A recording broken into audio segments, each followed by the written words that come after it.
Ladies and gentlemen, welcome to another installment of My Friend Show. I'm your host, Don, and I'm joined tonight by my co-host, Chris Lull. We are your Sherpas here through Reddit and the extended metaverse where people reach out to us, and we try to provide as much candid feedback as we can.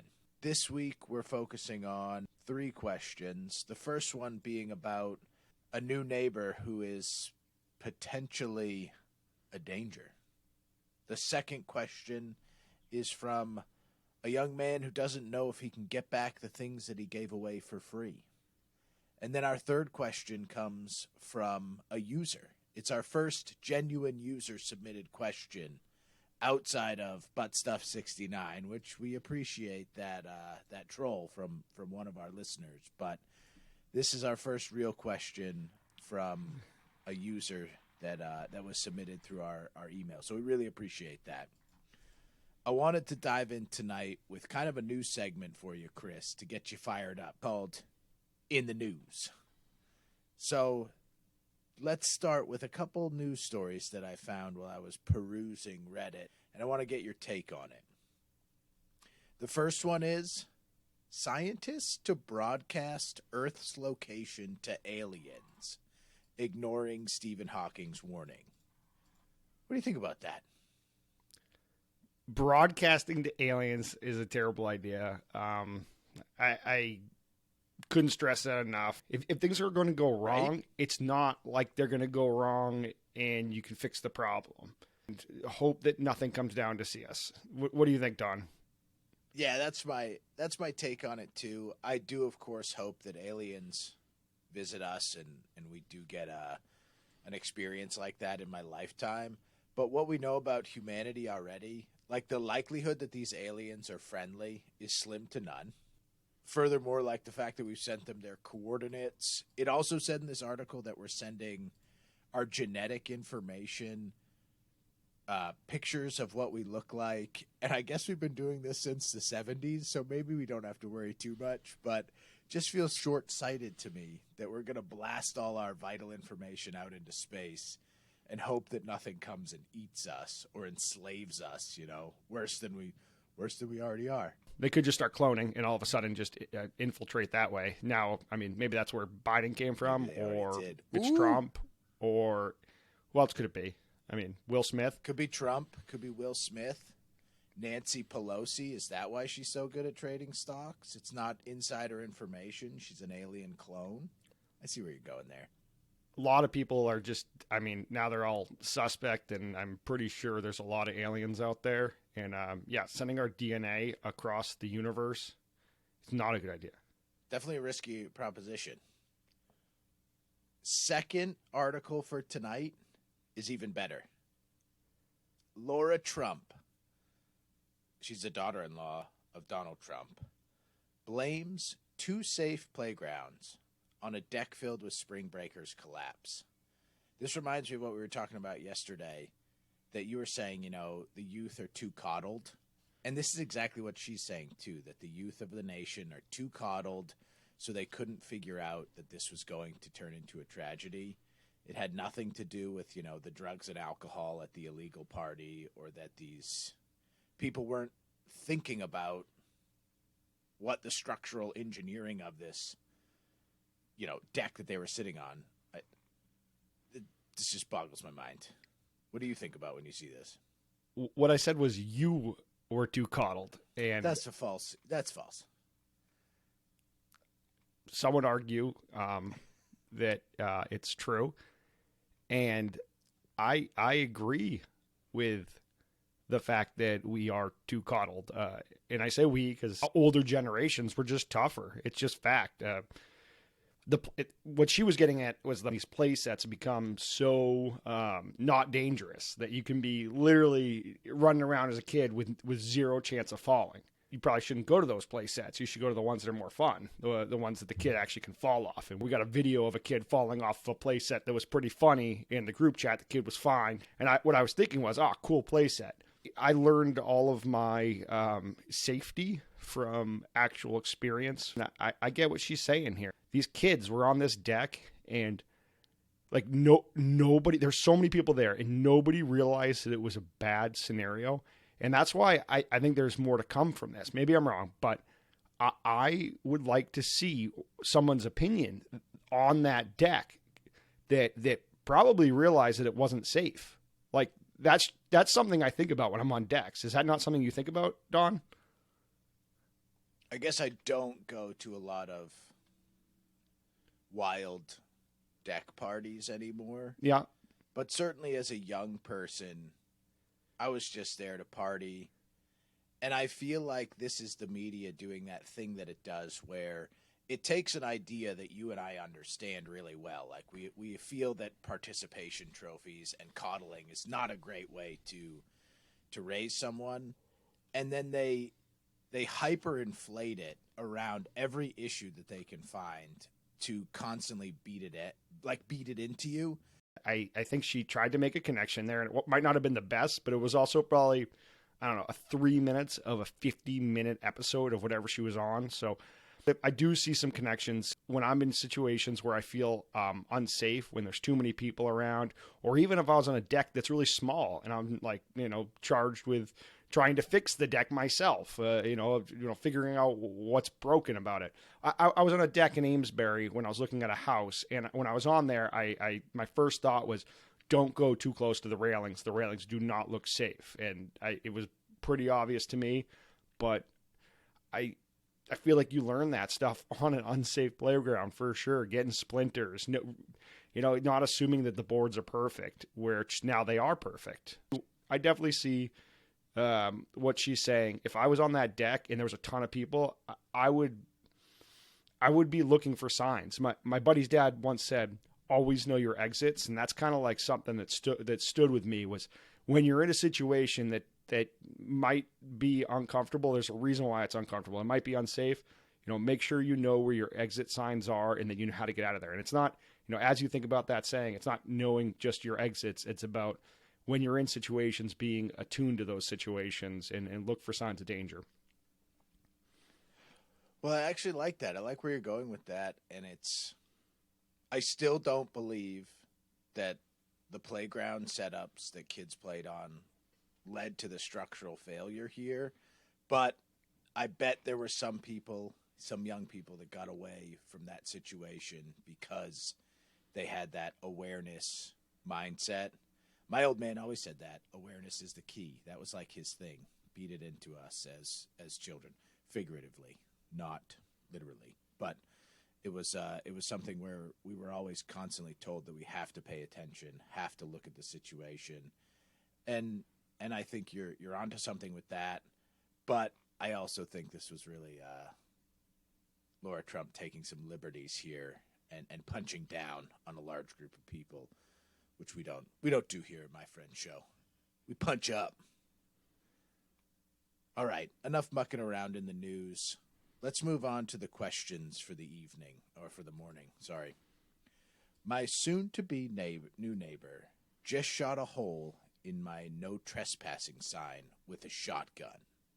The signs were posted for liability reasons and can be taken down once construction is complete. One of my neighbors said the guy is normal, but my other neighbor said he is nuts. Should I file a police report?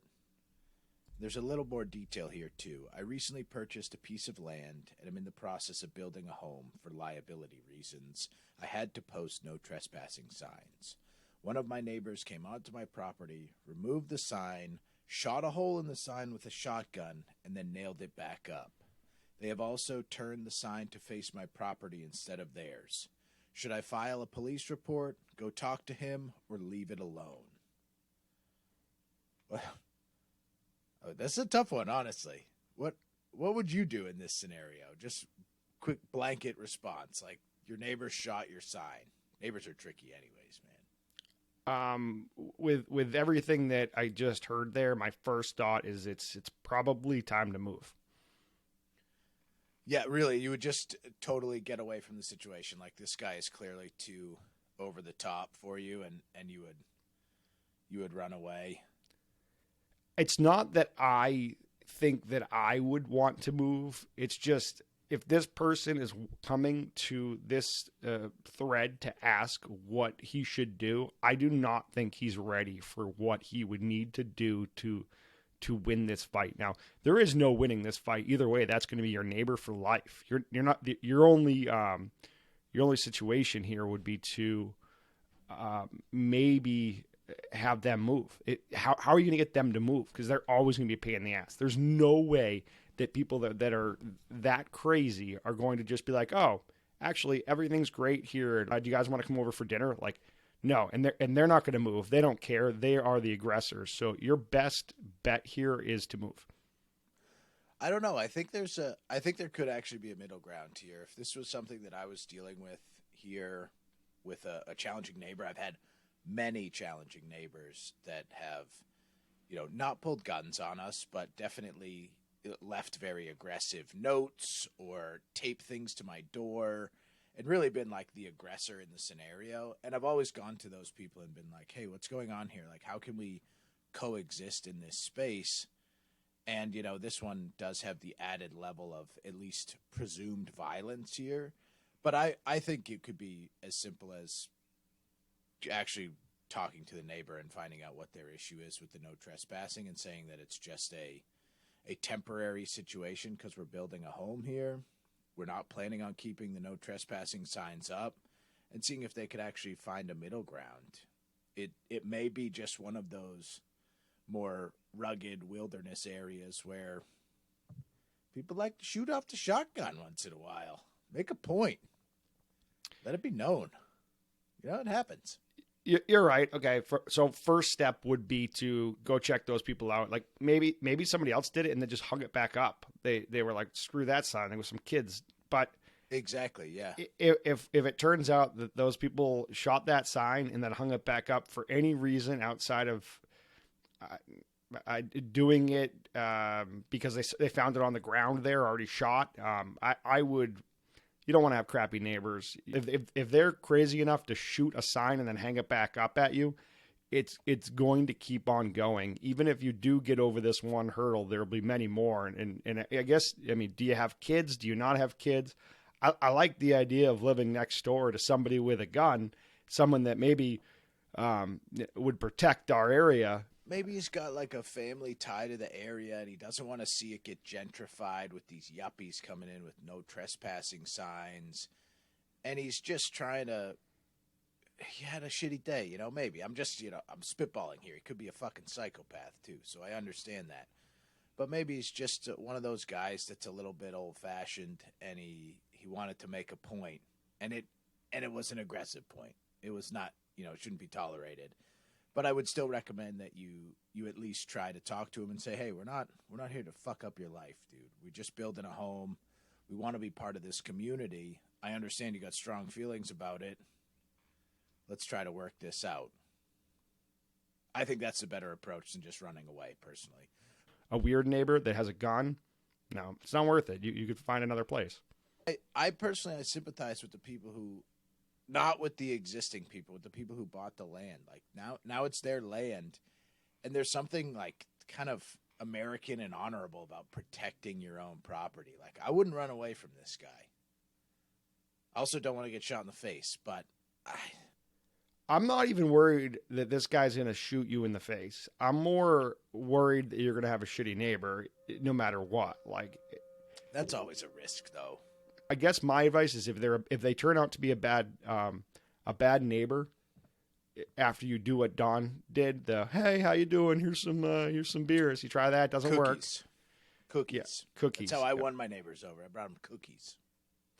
Your neighbors are like the nicest people ever. You've just never been in this situation.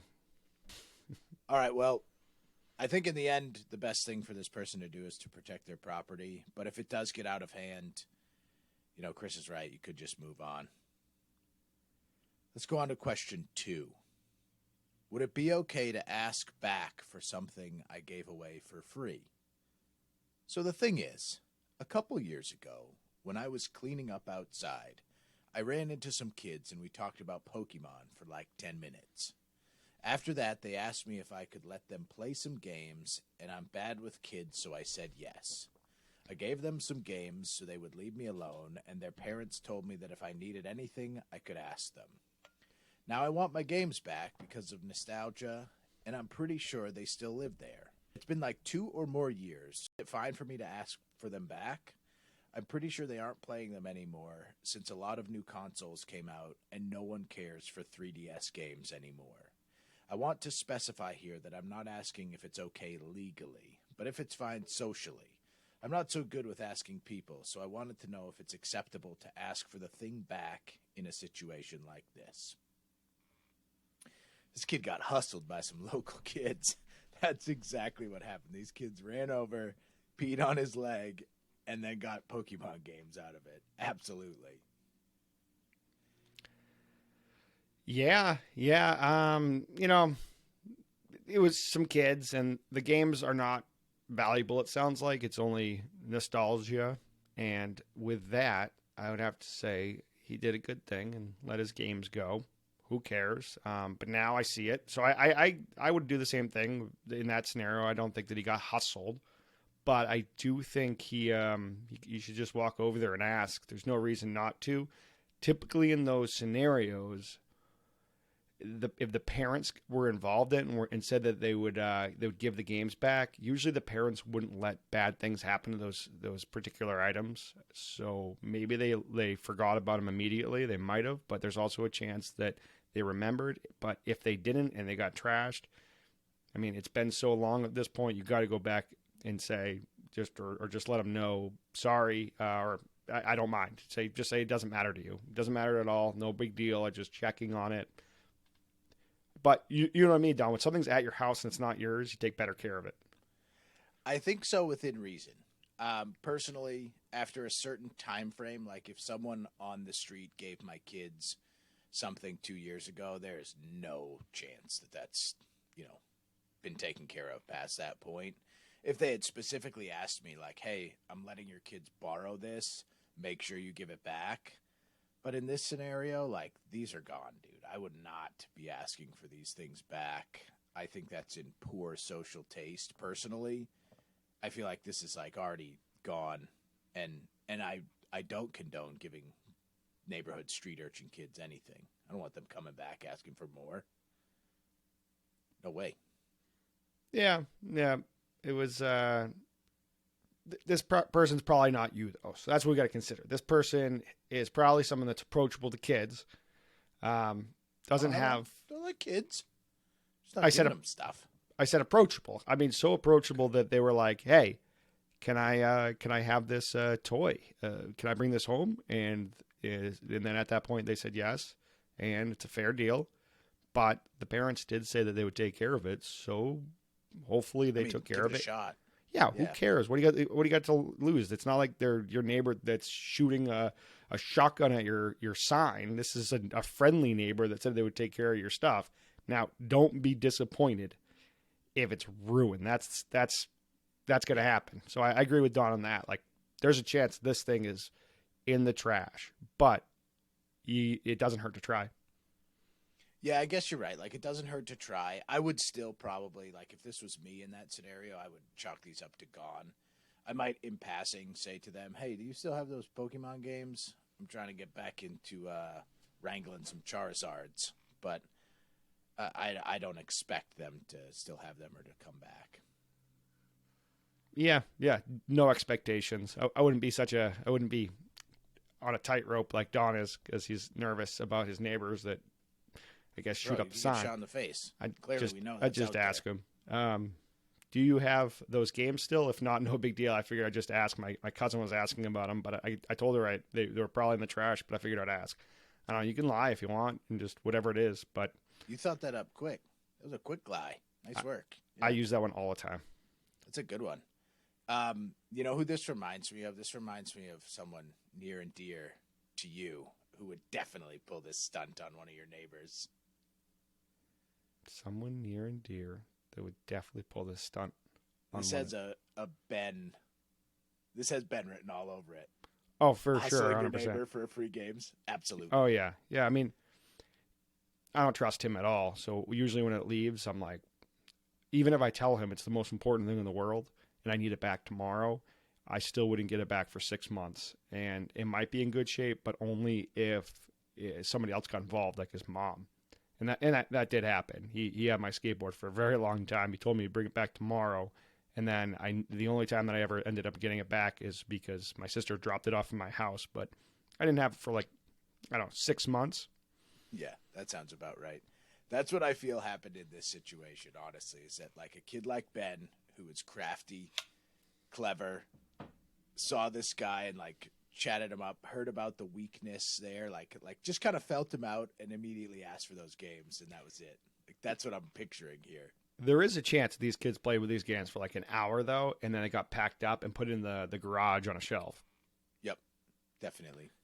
And my guess is the parent probably did care about it for that 5 minutes. So they were like, oh, the kids played with the video games or whatever it is, the game. And when they were done, the parent was like, make sure that's all packed up. And if the kid didn't pack it up, she would have packed it up. And then at that point, she probably put it on a shelf. And those kids never went back to play because it was not that much fun anymore. So the only chance is that the kids got back into there. I feel like on the second go with that game, it's done. The parent isn't going to clean that up at that point. Yeah, exactly. Or like someone else came over and saw that it was cool and it was like it wasn't theirs. They didn't care. Like, yeah, here you go. You know, I can see that happening too. I love how interested we are in the journey of this game and where it's at. So I hope that they get back to us with an update and let us know. So because we're giving the advice to go ask no matter what. You're going to ask. You can ask like Don. You can ask like me. It doesn't matter. But let us know what happens to the games, the conditions the games are in. You know, give them a review. Give them a review. Yeah, I would say I'm on the side that these games are toast. Like they're gone. So I would love to hear that I was wrong on this one. Build a little faith in humanity for me. If they do get back to us on this, we'll put out an Instagram post about it with a little clip and with just a screenshot without their name of what they responded back, so everybody can know. That's gonna be the new thing. Is we're not just shooting to get questions on our website. We're gonna be shooting to get the responses and see what happened. Yes. Yeah, that's a great idea. So let's dive into question 3 here. I just moved into a new house and recently switched the propane bill to my name. The propane company came out and said the propane stove was leaking and the cap was off the line. I called my landlord and he refuses to buy me a new one. What should I do? Also, he's in his 80s and is generally a nice person. I feel like he is just confused and stingy with money. His solution was to bring me a microwave. In the end, I love the house, and I will probably buy a used stove off Facebook Marketplace. I'll hope he is fine with me taking it off my rent, but I don't want to push it to the point where we are hostile towards each other. You ever had a shitty landlord like that? I've had a bunch, but you ever had a tough one? Yeah, for sure. Oh, yeah. Yep. Honestly, it sounds like this guy isn't that terrible. I think he honestly is just maybe old-fashioned and a little confused about the situation here. Yeah. I mean, he brought him a microwave. He seems to understand that the oven is broken and not working. So it sounds like he knows what's going on. Unless he communicated he's bringing a stove later, you're gonna have to have a couple more conversations with this guy and set the expectation. True. Yeah, that's such a good burn. Like, no, I'm not going to buy you a new stove, but here's a microwave, a much shittier version of cooking stuff. Oh, it's so good. But this is like putting him in such a bad spot. I would just be writing to my landlord and saying, this is unacceptable. You're responsible for this property and you have to get us a new stove. We need to be able to cook. It's unreal. Yeah, if you just take it out of the rent, you could do that, and it actually might work. But I think that having the conversation with him is worth it. You don't need to be. I guess you just need to figure out what his expectation is and what you can do and what he'll accept. I like your other way, but I'd try this way first, and then I would go that approach because it is an aggressive approach. So you might as well get ahead of it first and like see if, hey, can I take it out of my rent? I don't mind doing all of the the legwork here, but a microwave's not going to work for my situation. But yes, I have been in this situation before. I was in Newport, Rhode Island, and I was living in the same situation where I loved my place, like absolutely loved my place, super excited about it. But when I got there, it didn't have a bathroom floor. It didn't have hot water, and the bathroom floor came quickly. That ended up being not a huge issue, but it was about a week before we had a bathroom floor. Wow. Yeah. The old question we used to ask ourselves is, how are you going to wash your balls? Yep. How are we going to do this? How is you going to wash your balls? Yeah, so I've been without a bathroom floor. I've been without hot water, and these are all things that my landlord had to assure me would be there in the future, and I was stunned. It didn't stop there. We had construction going on throughout the whole, I guess, maybe about 6 months. We had construction upstairs of our apartment.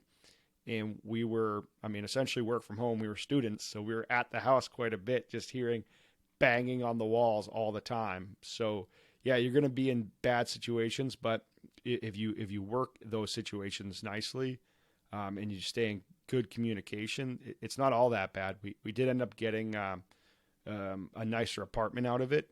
Once they renovated the upstairs, we were allowed to go up there for the last. They jacked the rent up on you? No, we got to keep bait and switch. No, we had essentially had a 3-bedroom, 1 bath, kind of 2-bedroom, 1 living room, 1 bath, and then living in like Seinfeld's apartment at best, but without floors. And then all of a sudden we got like a penthouse where we had 2 floors, and it was really, really nice. And everything had just been redone. So we were living in a like penthouse suite in Newport, Rhode Island. So it was awesome. But we had to live without water for quite a while, hot water. So we were just taking cold showers. It was pretty funny. Did you like take it off the rent though in that scenario? Did you try? No, that was the agreement. You just said like whatever. Yeah, exactly. We got into an agreement. We got into an agreement where I just said we will move upstairs. If we move upstairs, we will just continue to pay rent right now. And the biggest issue we had was he like pushed it out a month on us. Like we were supposed to move up there in January, but instead we moved up there in February. So we had an extra month with no hot water. So we had floors, but we didn't have. We just were taking cold showers the whole time it was cold. I've done that. Yeah. You move in September, and then I think in January, the end of January, like February 1st, I think we moved into the other place. So cold showers. Yeah, that's God. Landlords are the worst in general. Yeah. They're always like cutting corners, and I really, this gentleman's in his 80s. I'm not trying to say he's a bad guy. I just think landlords are not typically. I don't want to box people in, but stingy. He's looking to make something out of this and make it work for him as well. So I would be holding this money in escrow. You could set up an escrow account and withhold the rent till he fixes it. But then you're in that tenuous situation where you're like fighting with your landlord, and that sucks, man. Yeah. It's so exhausting. And this could be a $350 fix. Like, it shouldn't be any big deal. So hopefully we don't have to do anything too crazy, but just take it out of the rent. Eventually that's your ultimate goal, is just telling them that you'll take it out of the rent. Makes it as easy as possible for them. Just tell them you'll get it done for under $500 or something. Yep. I'll give you the receipt. Here it is. And that'll come off the rent. Or, start a little house fire. Or scam him. Tell him it was $500, but really it was only $400. Ooh. You just turned that. Yeah. You like that, John? How do you get a receipt, though? How do you get a receipt for the 400? You get your buddy to write you one? Photoshop. We can send him a receipt. The guy's 80. Yeah. I'll draw him one up. I'll do it for you. Yeah. Yeah. Now you turned the table on him right there. Yeah, I like that. The old Bonnie and Clyde approach. Returning shit without a box and stuff. Ooh, I'm a big fan. So yeah, I like that too. If this doesn't shake out, maybe we try to make a little extra off this landlord here. That's a good idea. But if it goes wrong, it wasn't from us. Shit. And nothing to do with it if it goes wrong. Yeah, nothing to do with it. Well, good luck with that.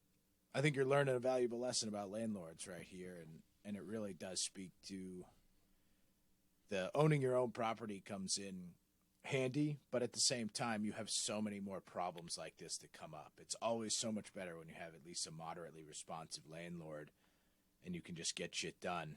It's way better than having to take care of it all on your own.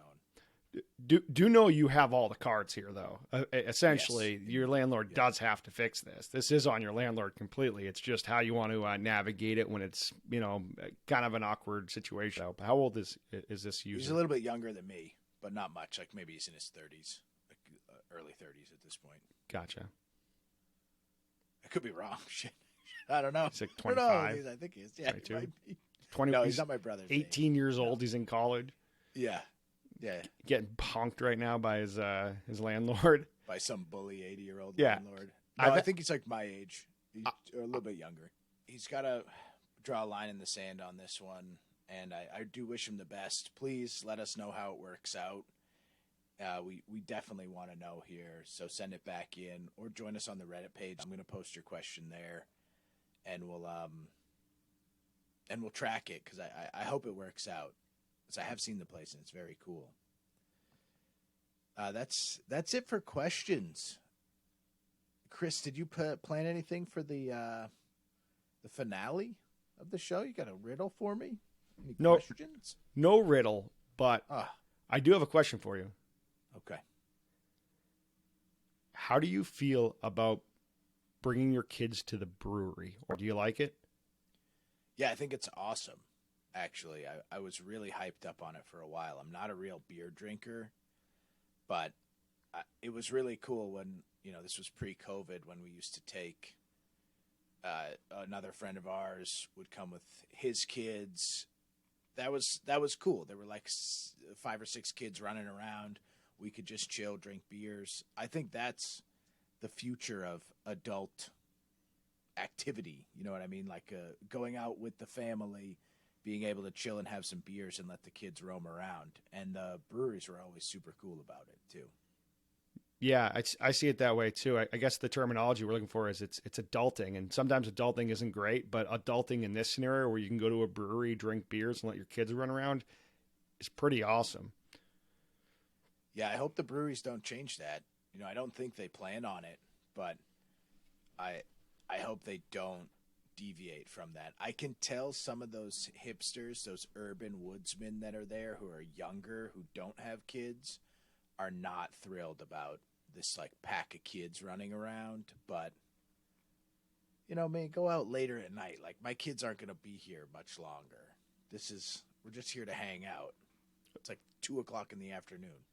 The breweries are adapting, though. That the Riverwalk in Newburyport, if you go there, there's all sorts of space there to really have the experience that you want. There's the outside space that has multiple fire pits, propane fire pits that you can rent out, which is sweet. Oh, that's cool. Yeah, you just rent it out for the hour, and it's nice, warm, great, awesome spot to be just kind of hanging out. Kind of feels like you're in your own backyard. So great spot with tons of outdoor tables. And that's really where the kids just like have a blast. But the indoor space, a little restricting for the kids, so it's not as good. So I think that you're right. It was getting a little weird because some people were there to have beers and some people were there to bring their kids. But I think they're trying to find this balance, and it's a really happy place because I don't mind being in the kids area. I just want to be drinking a beer. But yeah, exactly. It's a great excuse to hang out with your friends, and you get to bring your kids along too. It's a win-win. Beers are usually not that bad either. They're all right. Yeah, they're not super expensive. They usually taste pretty good. I like I said, I don't love beer, but it's not one of those scenarios where you're too nervous that you're going to overdo it too. Catch a real quick DUI with the kids in the back. You're having a few beers, relaxing, then you go home. Yeah. Definitely want to be responsible. We're not condoning drinking, driving, and kids. But usually there's one parent that will really will help you out there. Maybe you are that parent. Who cares? Like, it doesn't matter because it's still pretty fun. Are we trying to finagle a live session of my friend show at Riverwalk Brewery? Yeah. Yeah. I am so impressed. I don't want to be impressed by it. I really don't. But I am. It's not my favorite for the beer selection. I don't love the beer selection there. They're missing just like, I don't know, a really traditional IPA and maybe a light beer. Like, why do you not make a Bud Light? IPAs. IPAs are gross. Why don't those places make a Bud Light for us? Like, we'll drink it. Right? Just give me a Pilsner, bro. Like, I'm not asking for a lot here. Just want a regular beer. I did see there was Pilsners. I don't know enough about beers, but I just wish one would have said like, actually I've seen it. There's a like Night Shift Light or something. Yeah. I'm like, oh, yeah. That seems interesting. Like, is that just like a Bud Light? I haven't had one yet, but give me like a slightly more flavorful Bud Light, and I'm perfectly fine with it, or a Bud Heavy option type deal. But yeah, that's the Pilsner. You can grab that, and it's okay. It's like a light beer that has more flavor than a Bud Light, which I'd be fine with a Bud Light if the country came out and was like, you guys can only have one beer, and Bud Light was it. I'm fine with it. That's perfect. I'd prefer Keystone Light, I guess, but those two cheap beers are where it's at. That's what I want. Cheap, shitty beer. Warm, cheap, shitty beer. Warm, cheap, shitty beer. Give me that trunk beer. Yeah, I'm good with that. I don't need this fancy hippie beer. That was really just my last thought, and I brought it up because I went to a kid's birthday party, which was that takes it to the next level. It's a kid's birthday party, and it's at the brewery, and it was awesome. It was the best birthday party I've ever been to. I'm gonna have to write that down. That's a great idea. Best birthday party I've ever been to was at a brewery for best kid's birthday for sure. Yeah. But it was like, it might as well have been a birthday for everybody. I didn't have kids, so it was really great for us. We're just drinking some beers, having a good time. Drinking beers, kids are running around. Usually if you don't have kids and you go to a birthday party, it's like, it's miserable. You're not supposed to do that. Weird. I probably would have lied and said I was somewhere, but like, yeah, sorry, I got something else to do. I'm away. Yeah. But with this one, it was at a brewery, which makes it, I can come when I want and I can leave when I want. But at that point, it was like, it's at a brewery. I can't wait to get a beer in me. So I was like racing over there. And then I, stayed for the whole thing. And even when it was like over, I was still there. I guess that says more about me. Exactly. That's more about you than the excitement on the kid's birthday party. But yeah, no, I like that idea. I'm going to take that. Sounds like a real good idea. Yeah. Try the Winter Circle too. Winter Circle, we got to get over there again. It's got games. Yeah. On a little rainy day, you gotta get out of the house, bring the kids over for the games, stay for the beer. Yeah, exactly. Yeah, that's not a bad idea. But so does the bowling alley, which I like. You can get beers there. It's a great spot. Yeah, that's game like time. Old Big Lebowski. Yeah, drinking beers, playing bowling. Awesome. Is that where you go to game time? Yeah, we go over there and just grab a couple hard seltzers and shoot a couple strings. It's great. That's perfect. Yeah. No, yeah, that's how it's supposed to be. Grimy bowling alley beers, nothing better. You got to put on the shoes, though. I don't mind the shoes so much. I look dapper in them. Yeah.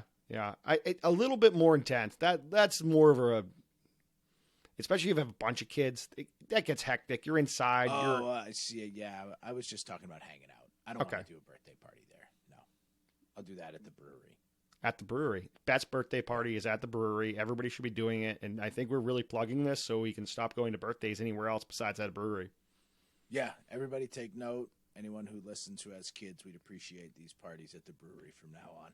Yep, and now you can invite us because there's a chance we'll come. Because we're your friends. Now we're your friends. Well, with that note, I think we can sign off. We appreciate y'all listening. As always, please like, subscribe, follow along on Twitter. What's the other one? Instagram, Facebook, and please come out to the Reddit page. We'd love to see you out there specifically. Yeah. Thanks, everybody. First person on the Reddit thread that comes in and lets us know, and you're actually activated, free shirt. Free shirt. I'm in, 100%. Do you want to announce? Did you already announce, Don, the winner? No. I was waiting on you to announce that. Well, announce it here. So the winner of the first free shirt? Yeah. The winner of the first free shirt is one of our biggest fans. We do appreciate it. She answers the question. She participates. The winner of the shirt is Victoria G. I won't give your last name out, but Victoria G, you have won a free shirt, and we would love to communicate with you to get all those details about, sizing, styling, things that you'd prefer. So reach out, and we'll get you that free shirt. This land was made for you and me. They told Elijah McClain as he lay in the street, fear in his veins, blood on his teeth, nowhere to go but down. That's right, Elijah. This land was made for you and me.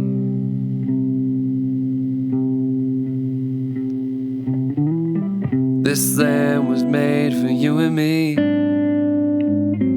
Set in a Texas draw from a leather seat.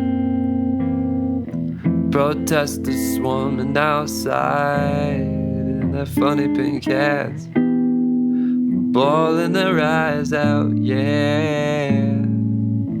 Don't worry, ladies, this land was made for you and me.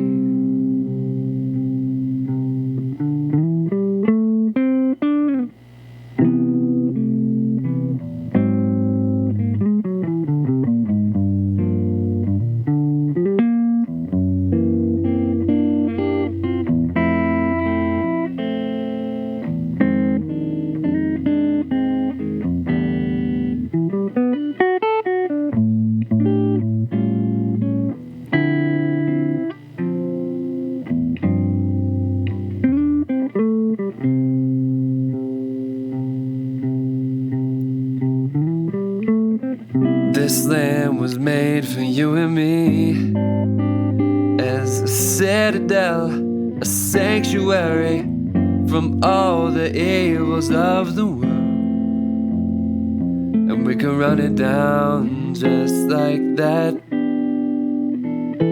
God's hand on our back, and you tell me, baby, who this land was made